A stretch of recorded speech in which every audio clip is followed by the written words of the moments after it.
Trècheville, avenue 3, rue 17. Ce dimanche matin, sous ces décombres, les sapeurs-pompiers militaires, soutenus par des jeunes volontaires, réussissent à sauver une vie.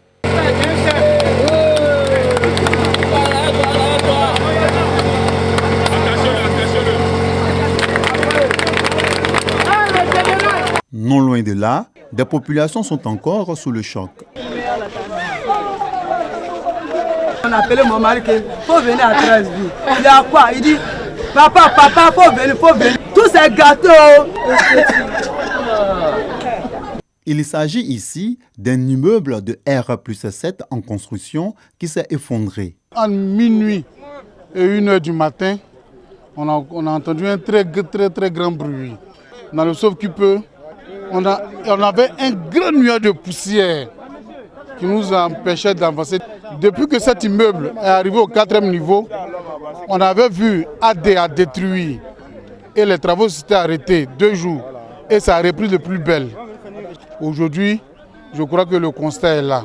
Le commandant des sapeurs-pompiers militaires, en charge de cette opération, fait un point de la situation. Nous avons été alertés cette nuit aux environs de 1h du matin pour l'effondrement d'un immeuble sur des habitations contiguës. Aussitôt, nous avons engagé 8 engins et 40 sapeurs-pompiers. Le bilan provisoire fait état de 22 victimes, dont 5 décédés. Parmi les 22 survivants, 7 victimes qui ont été extraites et remises à leur famille car ne présentant pas de lésions particulières.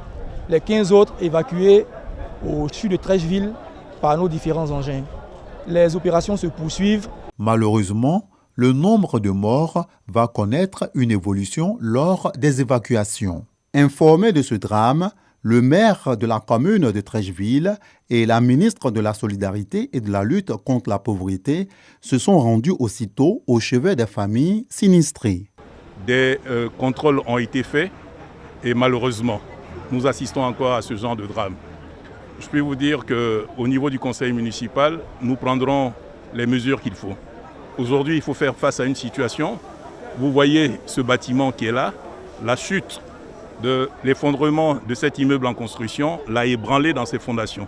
Il faut évacuer cet immeuble, il faut reloger une dizaine de familles qui sont là. Je crois qu'avec le gouvernement, nous allons voir les mesures à prendre. Le gouvernement se devait d'être aux côtés des populations.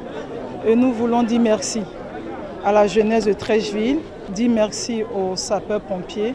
Le gouvernement présente ses condoléances aux familles des victimes. Le gouvernement apportera son assistance aux blessés et dans les jours à venir, nous reviendrons. Pour l'heure, les recherches continuent avec l'appui des chiens spécialisés en la matière.